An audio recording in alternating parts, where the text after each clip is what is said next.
ಕುರ್ಚಿ ಕದನಕ್ಕೆ ಅಲ್ಪ ವಿರಾಮ ಬಿದ್ದ ಬಳಿಕ ಡಿಕೆ ಶಿವಕುಮಾರ್ ಅವರು ಟೆಂಪಲ್ ರನ್ ಮಾಡ್ತಾ ಇದ್ದಾರೆ. ಅದೇ ಸಂದರ್ಭದಲ್ಲಿ ಬೆನ್ನಿಗೆ ಚೂರಿ ಹಾಕಿದವರ ಕಥೆಯೊಂದನ್ನು ಬಿಚ್ಚಿಟ್ಟಿದ್ದಾರೆ.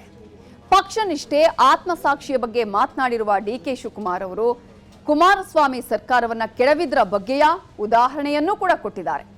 ಅಷ್ಟು ಮಾತ್ರ ಅಲ್ಲ, ಡಿಕೆ ಶಿವಕುಮಾರ್ ಅವರು ಬೆನ್ನಿಗೆ ಚೂರಿ ಹಾಕಿದ ಕಥೆಯನ್ನ ಹೇಳಿದ್ಯಾಕೆ? ಹಾಗಾದ್ರೆ ಬೆನ್ನಿಗೆ ಚೂರಿ ಹಾಕಿದವರು ಯಾರು? ನನ್ನ ಕತೆ ನನಗೆ ಮತ್ತು ದೇವರಿಗೆ ಮಾತ್ರ ಗೊತ್ತು ಅಂತ ಡಿಕೆ ಶಿವಕುಮಾರ್ ಹೇಳಿದ್ಯಾಕೆ ಅನ್ನುವ ಕಂಪ್ಲೀಟ್ ಡೀಟೇಲ್ಸ್ ಇಲ್ಲಿದೆ.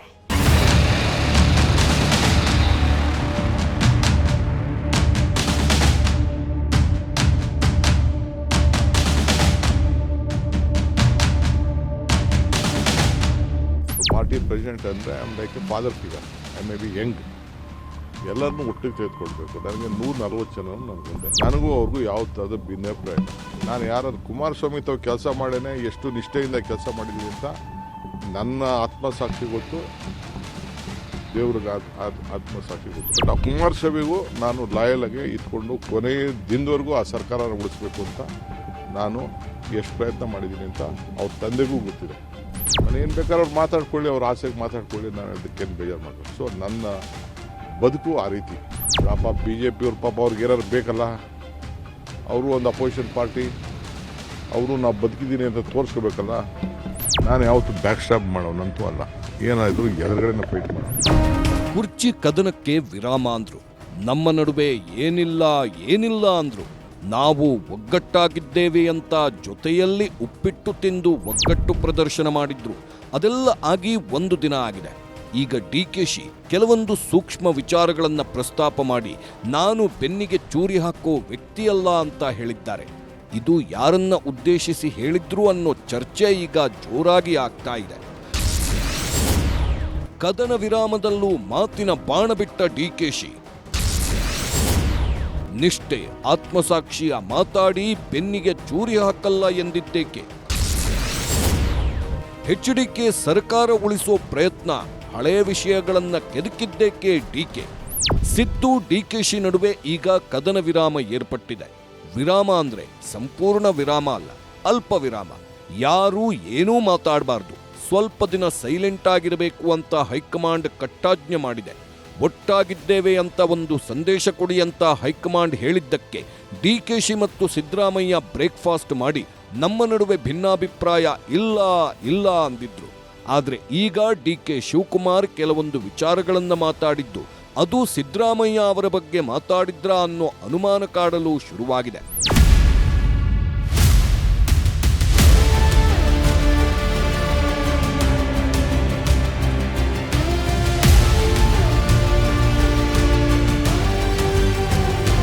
ಸಿದ್ದರಾಮಯ್ಯ ಜೊತೆ ಶನಿವಾರ ಸಂಧಾನ ಸಭೆಯಲ್ಲಿ ಭಾಗವಹಿಸಿದ್ದ ಡಿಕೆಶಿ ಆನಂತರ ಅಲ್ಲಿಂದ ಮಂಡ್ಯದ ಭೂವರಾಹಸ್ವಾಮಿ ದೇವಾಲಯಕ್ಕೆ ಭೇಟಿ ಕೊಟ್ಟು ಅಲ್ಲಿ ಹೋಮ ಮಾಡಿಸಿದ್ರು. ಇನ್ನೇನು ಎಲ್ಲವೂ ಸರಿ ಹೋಯ್ತು.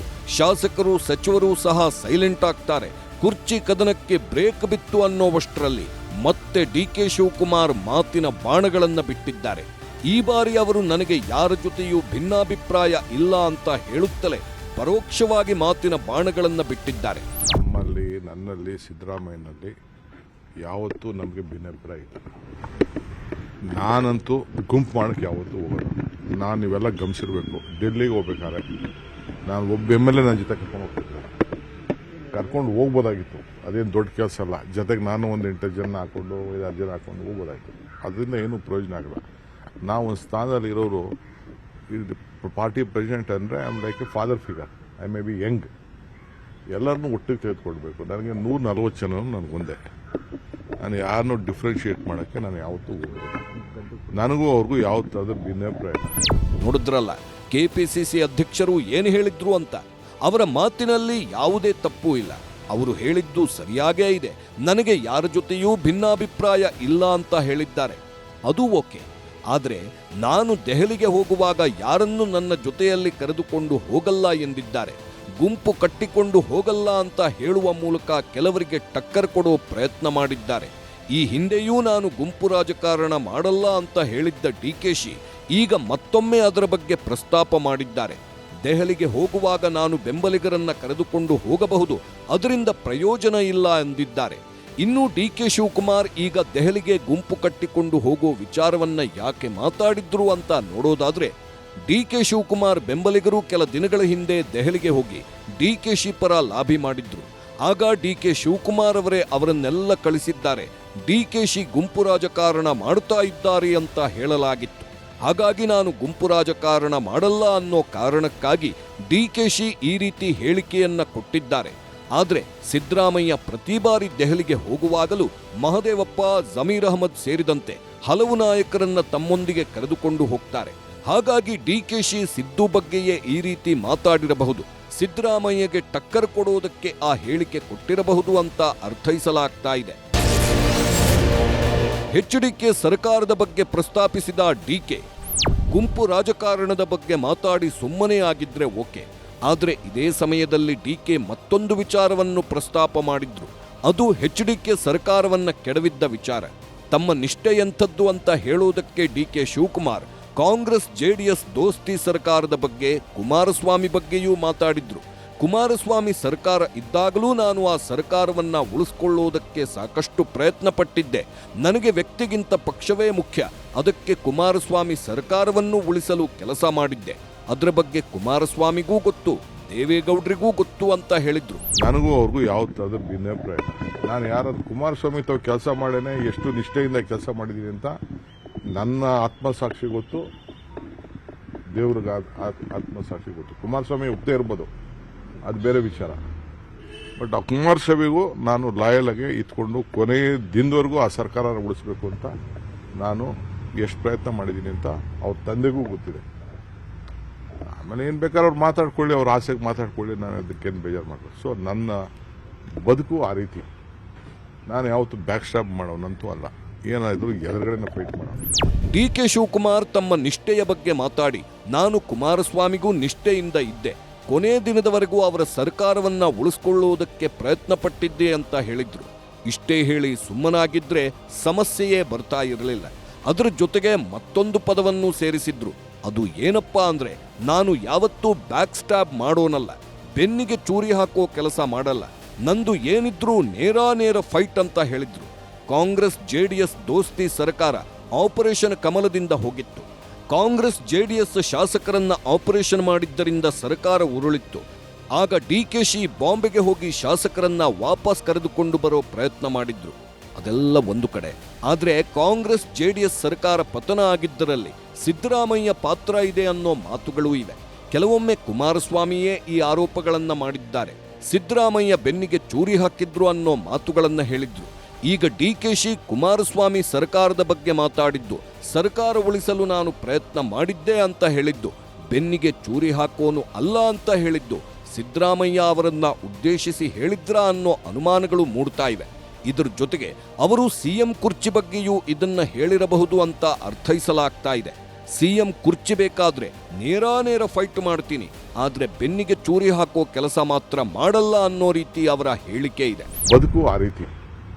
ನಾನು ಯಾವತ್ತೂ ಬ್ಯಾಕ್ ಸ್ಟಾಪ್ ಮಾಡೋನಂತೂ ಅಲ್ಲ, ಏನಾದರೂ ಎದುರುಗಡೆನ ಫೈಟ್ ಮಾಡೋಣ. ಬದುಕು ಆ ರೀತಿ.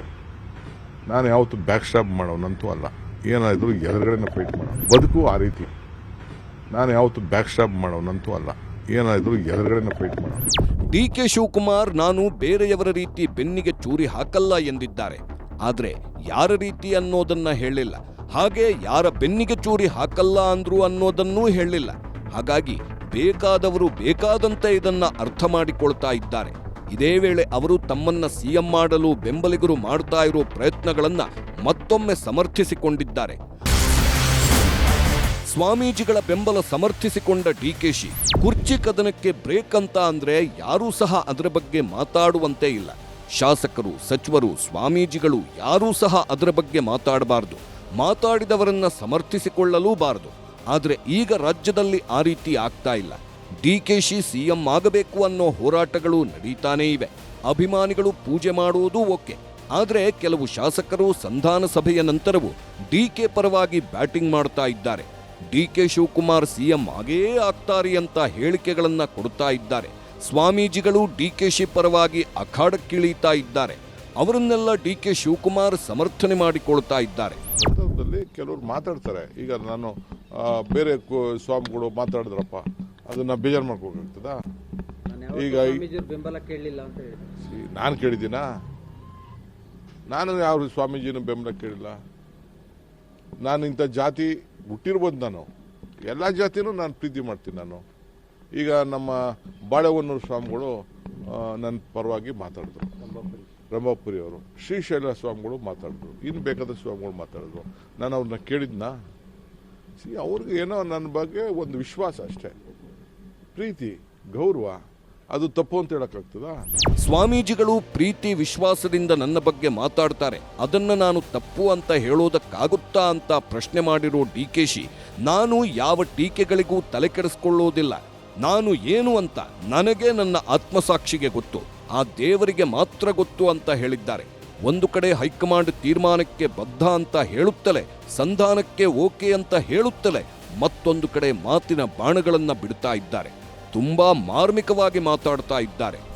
ಕುರ್ಚಿ ಕದನಕ್ಕೆ ಅಲ್ಪ ವಿರಾಮ ಬಿದ್ದಿದೆ. ಅದು ಅಲ್ಪ ವಿರಾಮ ಮಾತ್ರ. ಹೈಕಮಾಂಡ್ ತಮ್ಮ ಪರವಾಗಿ ನಿರ್ಧಾರ ಕೈಗೊಳ್ಳಲಿದೆ, ತನಗೆ ಸಿಎಂ ಆಗುವ ಅವಕಾಶ ಸಿಗಲಿದೆ ಅಂತ ಭಾವಿಸಿರೋ ಡಿಕೆಶಿ ಅದರ ನಡುವೆ ತಮ್ಮ ವಿರೋಧಿಗಳಿಗೆ ಟಕ್ಕರ್ ಕೊಡೋ ಕೆಲಸ ಮಾಡ್ತಾ ಇದ್ದಾರೆ.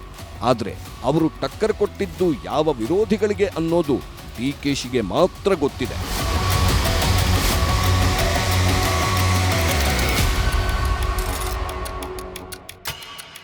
ನವೆಂಬರ್ ಕ್ರಾಂತಿ ಮುಗಿದ ಅಧ್ಯಾಯ. ಇನ್ನು ಕುರ್ಚಿ ಕಚ್ಚಾಟಕ್ಕೆ ತೆರೆ ಬಿದ್ದಿಲ್ವಾ? ಕುರ್ಚಿ ಕದನಕ್ಕೆ ಅಲ್ಪ ವಿರಾಮ ಬಿದ್ದಿದ್ಯಾ, ಪೂರ್ಣ ವಿರಾಮ ಬಿದ್ದಿದ್ಯಾ? ಸೋನಿಯಾ ಗಾಂಧಿ ಅವರ ನೇತೃತ್ವದಲ್ಲಿ ಮಹತ್ವದ ಸಭೆ. ಈ ಸಭೆಯಲ್ಲಿ ರಾಜ್ಯ ಕಾಂಗ್ರೆಸ್ ಬಗ್ಗೆ ಚರ್ಚೆ. ಹಾಗಾದ್ರೆ ಈ ಚರ್ಚೆಯಲ್ಲಿ ಆಗಿದ್ದೇನು? ಕುರ್ಚಿ ಕದನಕ್ಕೆ ಸಂಪೂರ್ಣವಾಗಿ ತೆರೆ ಬೀಳೋದು ಯಾವಾಗ?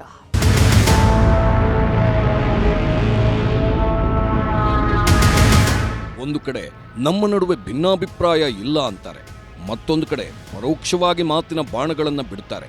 ಒಂದು ಕಡೆ ಸಿಎಂ ಕುರ್ಚಿ ಬಗ್ಗೆ ಗೊಂದಲ ಇಲ್ಲ ಅಂತಾರೆ, ಮತ್ತೊಂದು ಕಡೆ ಬೆಂಬಲಿಗರು ಮಾಡ್ತಾ ಇರೋ ಪ್ರಯತ್ನಗಳನ್ನ ಸಮರ್ಥಿಸಿಕೊಳ್ತಾರೆ. ಆ ಮೂಲಕ ಕುರ್ಚಿ ಕದನ ಅನ್ನೋದು ಸದ್ಯಕ್ಕೆ ಮುಗಿಯೋ ಕಥೆಯಲ್ಲ ಅನ್ನೋದನ್ನ ಹೇಳೋ ಪ್ರಯತ್ನ ಮಾಡ್ತಾ ಇದ್ದಾರೆ. ಸಿದ್ದು ಡಿಕೆಶಿ ಸಂಧಾನ ಸಭೆ ಈಗೇನು ಮಾಡುತ್ತೆ ಹೈಕಮಾಂಡ್? ಬ್ರೇಕ್ಫಾಸ್ಟ್ ಪಾರ್ಟ್ 1 ಆಯಿತು, ಬ್ರೇಕ್ಫಾಸ್ಟ್ ಪಾರ್ಟ್ 2 ಯಾವಾಗ? ದೆಹಲಿಯಲ್ಲಿ ಹೈ ಲೆವೆಲ್ ಮೀಟಿಂಗ್. ಸಿಎಂ ಡಿಸಿಎಂಗೆ ಇದು ಅಗ್ನಿ ಪರೀಕ್ಷೆನ? ರಾಜ್ಯದಲ್ಲಿ ಅಧಿಕಾರಕ್ಕೆ ಬಂದಾಗಲೇ, ಸಿಎಂ ಪ್ರಮಾಣ ವಚನ ನಡೆದಾಗಲೇ ಒಂದು ನಿರ್ಧಾರ ಮಾಡಿಬಿಡಬೇಕಾಗಿತ್ತು. ಸಿಎಂ ಯಾರು ಏನು ಅನ್ನೋದನ್ನ ಆಗಲೇ ಕಡ್ಡಿ ತುಂಡಾದಂತೆ ಹೇಳಿಬಿಡಬೇಕಾಗಿತ್ತು. ಹೀಗಂತ ಕಾಂಗ್ರೆಸ್ ಹೈಕಮಾಂಡ್ ಯೋಚನೆ ಮಾಡ್ತಾ ಇದೆಯಂತೆ. ಅಂದು ಸರಿಯಾದ ಒಂದು ನಿರ್ಧಾರ ಕೈಗೊಳ್ಳದೆ ಇದ್ದಿದ್ದರಿಂದ 140 ಸೀಟು ಗೆದ್ರೂ ಈಗ ಕಾಂಗ್ರೆಸ್ ಒದ್ದಾಡುವಂತಾಗಿದೆ. ಕಾಂಗ್ರೆಸ್ ನಾಯಕರೇ ಸರ್ಕಾರವನ್ನ ಕೆಡವಿ ಬಿಡ್ತಾರೇನೋ ಅನ್ನೋ ಆತಂಕ ಪಡುವಂತಾಗಿದೆ. ಹೈಕಮಾಂಡ್ನವರು ಒಮ್ಮೆ ಸೈಲೆಂಟ್ ಆಗಿರೋದು ಎಷ್ಟು ಮುಖ್ಯನೋ, ಕೆಲವೊಮ್ಮೆ ಖಡಕ್ ನಿರ್ಧಾರ ತೆಗೆದುಕೊಳ್ಳೋದು ಸಹ ಅಷ್ಟೇ ಮುಖ್ಯ. ಅದು ಈಗ ರಾಜ್ಯ ಕಾಂಗ್ರೆಸ್ ವಿಚಾರದಲ್ಲಿ ಹೈಕಮಾಂಡ್ಗೂ ಸ್ಪಷ್ಟವಾಗಿ ಗೊತ್ತಾಗ್ತಾ ಇದೆ. ಸಿದ್ದರಾಮಯ್ಯ, ಡಿಕೆ ಶಿವಕುಮಾರ್ ಇಬ್ಬರೂ ನಾವು ಹೈಕಮಾಂಡ್ಗೆ ಬದ್ಧ ಅಂತ ಹೇಳ್ತಾ ಇದ್ರೂ ಸಹ ಈಗ ಹೈಕಮಾಂಡ್ನವರೇ ಇಬ್ಬರು ನಾಯಕರಿಗೆ ಏನು ಹೇಳೋದು ಅಂತ ಭಯ ಪಡ್ತಾ ಇದ್ದಾರೆ. ಖಡಕ್ಕಾಗಿ ಒಂದು ತೀರ್ಮಾನ ತೆಗೆದುಕೊಳ್ಳುವುದಕ್ಕೆ ಹಿಂದೇಟು ಹಾಕ್ತಾ ಇದ್ದಾರೆ. ಆದ್ದರಿಂದಲೇ ರಾಜ್ಯದಲ್ಲಿ ಈಗ ಕುರ್ಚಿ ಕಿತ್ತಾಟ ಈ ಮಟ್ಟಕ್ಕೆ ಹೋಗಿದೆ ಅಂತ ಹೇಳಲಾಗ್ತಾ ಇದೆ.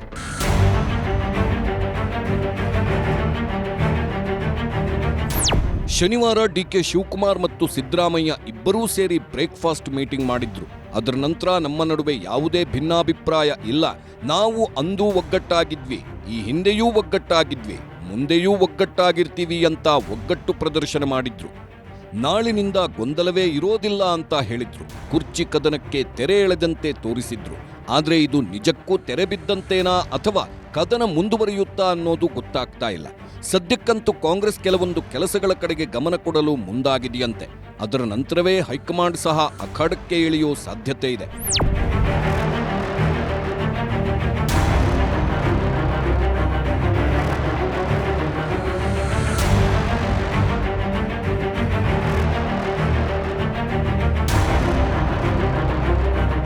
ಈಗ ಕದನ ವಿರಾಮ ಘೋಷಣೆ ಮಾಡಿರೋದು ಯಾಕೆ ಅಂತ ನೋಡೋದಾದ್ರೆ, ರಾಜ್ಯದಲ್ಲಿ ಬೆಳಗಾವಿ ಅಧಿವೇಶನ ಇದೆ. ಅದರಲ್ಲಿ ವಿಪಕ್ಷಗಳನ್ನ ಸಮರ್ಥವಾಗಿ ಎದುರಿಸಬೇಕು. ಅತ್ತ ಹೈಕಮಾಂಡ್ ಸಹ ಸಂಸತ್ ಅಧಿವೇಶನದ ಬಗ್ಗೆ ಗಮನ ಕೊಟ್ಟಿದೆ. ಅಷ್ಟೇ ಅಲ್ಲದೆ ಕಾಂಗ್ರೆಸ್ಗೆ ಬಿಹಾರ ರಿಸಲ್ಟ್ನಿಂದ ಹೊಡೆತ ಬಿದ್ದಿದೆ. ಈಗ ಏನು ಬದಲಾವಣೆ ಮಾಡಿದ್ರೂ ಪಕ್ಷಕ್ಕೆ ಸಂಕಷ್ಟ.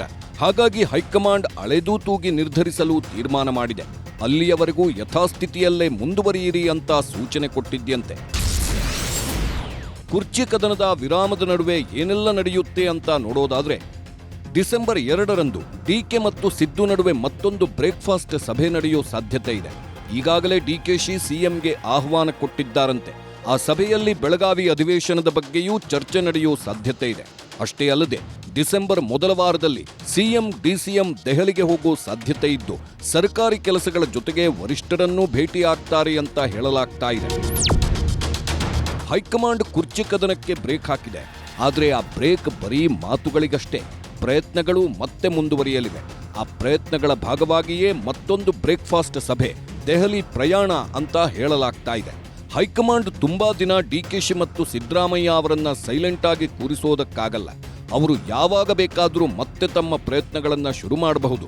ಅದಕ್ಕೆ ಹೈಕಮಾಂಡ್ ಸಹ ಒಂದು ತೀರ್ಮಾನ ಮಾಡಲು ಸಿದ್ಧವಾಗಿದೆಯಂತೆ. ರಾಜ್ಯದ ಬಗ್ಗೆ ಒಂದು ತೀರ್ಮಾನ ತೆಗೆದುಕೊಳ್ಳುವ ಸಾಧ್ಯತೆ ಇದೆ. ರಾಜ್ಯದ ಬೆಳವಣಿಗೆಗಳ ಬಗ್ಗೆ ದೆಹಲಿಯಲ್ಲಿ ಹೈಕಮಾಂಡ್ ಸಭೆ ನಡೆದಿದೆ. ಸೋನಿಯಾ ಗಾಂಧಿ ನೇತೃತ್ವದಲ್ಲಿ ಸಭೆ ನಡೆದಿದ್ದು, ರಾಜ್ಯ ಕಾಂಗ್ರೆಸ್ ಕುರ್ಚಿ ಬಿಕ್ಕಟ್ಟಿನ ಬಗ್ಗೆ ಚರ್ಚೆಯಾಗಿದೆ. ಕುರ್ಚಿ ಬಿಕ್ಕಟ್ಟಿನ ಬಗ್ಗೆ ಸೋನಿಯಾ ಗಾಂಧಿಗೆ ಖರ್ಗೆ ವಿವರಣೆ ಕೊಟ್ಟಿದ್ದು, ಆ ನಂತರ ಖರ್ಗೆ, ರಾಹುಲ್ ಗಾಂಧಿ, ಕೆಸಿ ವೇಣುಗೋಪಾಲ್ ಪ್ರತ್ಯೇಕ ಸಭೆಯನ್ನ ನಡೆಸಿದ್ದಾರೆ.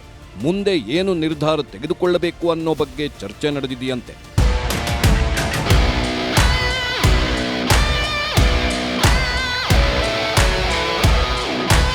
ಸದ್ಯ ಹೈಕಮಾಂಡ್ ಏನೇ ನಿರ್ಧಾರ ತೆಗೆದುಕೊಂಡ್ರು ಅದು ರಾಜ್ಯದಲ್ಲಿ ಪಕ್ಷಕ್ಕೆ ಸ್ವಲ್ಪ ಮಟ್ಟಿಗೆ ಡ್ಯಾಮೇಜ್ ಮಾಡೇ ಮಾಡುತ್ತೆ. ಸಿದ್ದು, ಡಿಕೆಶಿ ಎಷ್ಟೇ ಪಕ್ಷನಿಷ್ಠ ಅಂತ ಹೇಳ್ಕೊಂಡ್ರು ಹೈಕಮಾಂಡ್ ತೀರ್ಮಾನ ಅವರನ್ನ ಟ್ರಿಗರ್ ಮಾಡೇ ಮಾಡುತ್ತೆ. ಯಾರಿಗೆ ಹಿನ್ನಡೆಯಾಗುತ್ತೋ ಅವರು ತೆರೆಮರೆಯಲ್ಲಿ ಪಕ್ಷಕ್ಕೆ ಡ್ಯಾಮೇಜ್ ಮಾಡೋ ಸಾಧ್ಯತೆ ಇದೆ. ಆದ್ರೆ ಕಾಂಗ್ರೆಸ್ ಹೈಕಮಾಂಡ್ಗೆ ಒಂದು ವಿಚಾರ ಮಾತ್ರ ಚೆನ್ನಾಗಿ ಗೊತ್ತಿದೆ. ಡಿಕೆ ಶಿವಕುಮಾರ್ ಅವರನ್ನ ಬೇಕಾದ್ರೆ ಸೈಲೆಂಟ್ ಮಾಡಬಹುದು, ಆದ್ರೆ ಸಿದ್ದರಾಮಯ್ಯರನ್ನ ಮನವೊಲಿಸೋದು ಅಸಾಧ್ಯ. ಅವರನ್ನ ಕೆಳಗಿಳಿಸಿದ್ರೆ ಸರ್ಕಾರವೇ ಬಿದ್ದು ಹೋಗುವ ಸಾಧ್ಯತೆ ಇರುತ್ತೆ. ಅದಕ್ಕೆ ಯೋಚನೆ ಮಾಡಿ ಸಿದ್ದರಾಮಯ್ಯ ಅವರನ್ನೇ ಮುಂದುವರಿಸಲು ಹೈಕಮಾಂಡ್ ನಿರ್ಧಾರ ಮಾಡಿದ್ಯಂತೆ. 2.5 ವರ್ಷಗಳ ಕಾಲ ಸಿದ್ದರಾಮಯ್ಯ ಅವರೇ ಮುಖ್ಯಮಂತ್ರಿ ಆಗಿರಲಿ, ಡಿಕೆ ಶಿವಕುಮಾರ್ ಡಿಸಿಎಂ ಆಗಿ ಕೆಪಿಸಿಸಿ ಅಧ್ಯಕ್ಷರಾಗಿ ಮುಂದುವರಿಯಲಿ, ಯಾವುದೇ ಬದಲಾವಣೆ ಮಾಡುವುದು ಬೇಡ ಅಂತ ಹೈಕಮಾಂಡ್ ತೀರ್ಮಾನಿಸಿದೆಯಂತೆ.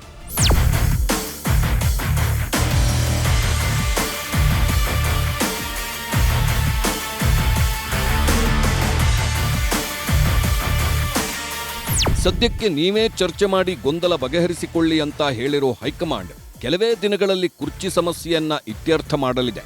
ತಮ್ಮ ಅಭಿಪ್ರಾಯವನ್ನ ಸಿದ್ದು ಮತ್ತು ಡಿಕೆಶಿಗೆ ತಿಳಿಸೋ ಸಾಧ್ಯತೆ ಇದೆ. ಆದರೆ ಅಲ್ಲಿಯವರೆಗೂ ವಿಪಕ್ಷಗಳಿಗೆ ಆಹಾರವಾಗುವುದು ಬೇಡ ಅಂತ ಸಿದ್ದು, ಡಿಕೆಶಿ ಮೂಲಕವೇ ಕದನ ವಿರಾಮವನ್ನ ಘೋಷಣೆ ಮಾಡಿಸಿದ್ದಾರೆ. ಆ ಮೂಲಕ ನವೆಂಬರ್ ಕ್ರಾಂತಿಗೆ ತೆರೆ ಬಿದ್ದಿದೆ. ಆದರೆ ಹೈಕಮಾಂಡ್ ತೀರ್ಮಾನ ಆದ ನಂತರ ರಾಜ್ಯದಲ್ಲಿ ಡಿಸೆಂಬರ್ ಕ್ರಾಂತಿ ಶುರುವಾದರೂ ಆಗಬಹುದು.